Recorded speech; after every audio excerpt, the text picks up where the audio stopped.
Masyado kang makulit, hilig ay mga labit, para kang pinaglihi sa sambatsang kiti-kite. Unsa kang klaseng asawa? Kung nahibaw pa lang ko kaniadto, dili ko ikaw pakaslan. Ay kung nakabalo po kong ingana ka, di tapog ka pakaslan. Wa kay silbi asawa ka. Ikaw po, wa po kay silbi. Wa kay nahot. Wa po kay nahot. Baog kang asawa ka. Ah, ikaw, piso.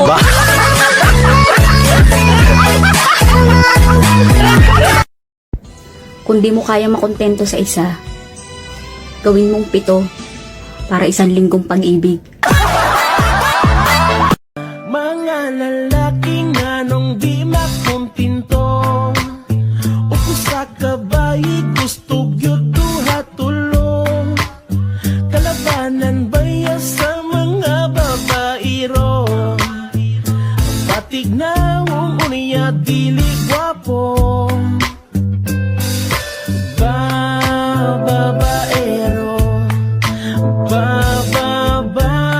Babaero, magkauyab og igat, mangitag tarong.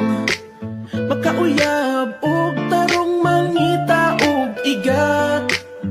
Uy pastilan ning mga uwagan, di makontento og usa gusto daghan, bisan unsa.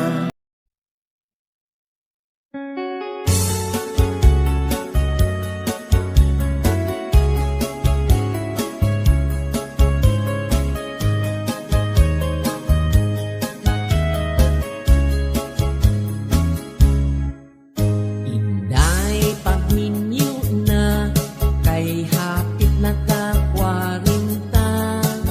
Sayang ang imong kagwapa, kung ikaw mag-inusara. Bisan dili gwapo, ug manguyab sug kalargo. Tilawi na ang kalipay, ayaw paabot sa pagmahay.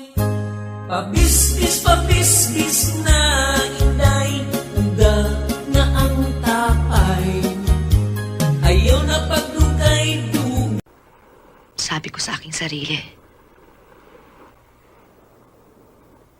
papa mo na ko tuturugin kita.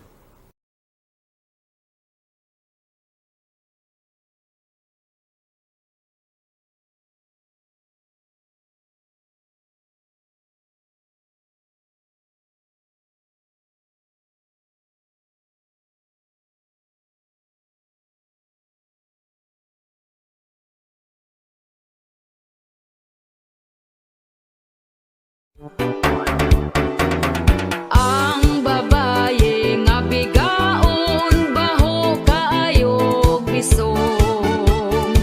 Ang babaye nga bigaon, bungkag na iyang puson. Ang babaye nga bigaon, hakog kaayog talong.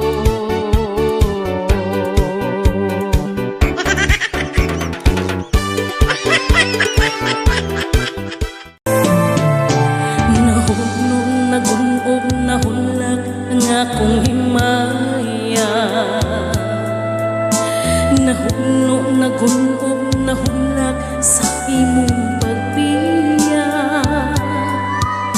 Walay ko kaluoy ako nga gibudhian. Walay ko kaluoy ako nga gitaldan. Patay ng buong mga kanhing puno sa hudyaka. Patay ng pagbating na lungsan sa mga luha. Kanako wala na'y bili kining kinabuhi. Sukat ka nagbudhi ka nako.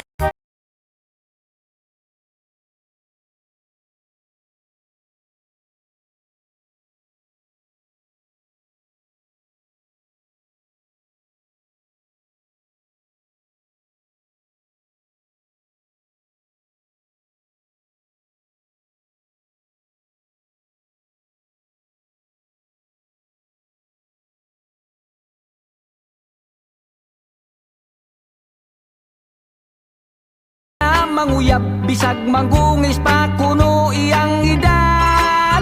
Apan usa pa ka bulan ako nga nadiskubrihan daghana ang gikabuangan.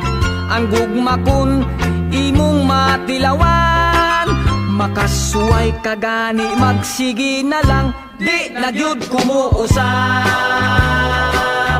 kausa na lang. Ang pagpatol sa iba ay hindi pagkakamali. Ito ay desisyon. Sana enough yung time para maitawid ko yung message ko sa topic na to dahil may kalaliman at sana magets ng lahat. Dahil didiinan ko ang mga sasabihin ko dito para na rin makatulong sa nasa ganyang sitwasyon. Tama, ang pagpatol sa iba ay hindi pagkakamali. Ito'y isang malaking desisyon dahil ang pagkakamali para sa akin ay nagawa mo at sa pagtakbo ng oras, marami ang nagsabi o nakaalam ng ginagawa mo at ipare-realize nila sa iyo na mali ang ginagawa mo. At kapag nalaman mo, itatama mo. Meaning, nalaman mo ang damage sa buhay mo. Nalaman mo na may masasaktan na iba na malapit sa iyo. Kaya ang ginawa mo, itinigil mo dahil marami ang nasasaktan at naapektuhan. Next, ang pagpatol sa iba ay desisyon. Sa una pa lang, alam mo na mali. Walang marirealize na mali dito. Dahil sa umpisa pa lang, alam mo sa sarili mo na mali. Maling-mali. Hindi na kailangan may magsabi sa iyo dahil sa umpisa pa lang ng pangangaliwa mo, alam mo na mali. Alam mong maraming maapektuhan at alam mong maraming masasaktan. Ang gagawin mo na nga lang, hahanap ka ng maraming rason na ang iba ay mag-iimbento ka na lang para na lang ma-justify ang ginagawa mong mali. Ang mga maliliit na bagay ay palalakihin mo. Ang mga simple ay pagagrabihin mo. Ang mga problemang natural naman sa isang relasyon, ngayon magdadrama ka na akala mo lubog na lubog ka na sa problema. Didiinan ko lang yung sinabi ko ha. Yung iba, sa rason mo, imbento mo na lang. Gawa-gawa mo na lang. At sa imbento mong ito, wala ka nang pakialam. Madamay na ang madamay. Again, desisyon mo na ang pagpatol sa iba dahil ipinagtatanggol mo na. Tandaan, kapag mali ang isang bagay, balu-baluktutin mo man ang rason mo, mali pa rin yan. Sorry sa sasabihin ko huwag mong isipin na lahat ng kausap mo na tumatango sa iyo, tanggap ang mga dahilan mo. Wala lang silang magawa dahil feeling nila aawayin mo sila, oras na kumontra sila sa iyo. Ang hirap sa dinami-dami ng daldal mo, sabi ng puso mo, mali yan. Sabi nga sa Hebrews 13:4, give honor to marriage and remain faithful to one another in marriage. God will surely judge people who are immoral and those who commit adultery. Halos lahat ay nagtatanong doon sa aming bayan, sa gitnang kanluran na aking pinagmulan. Sila'y nalilito, ba't daw ako I wanna be where the people are. I wanna see them dancing, walking around on those, what do you call them?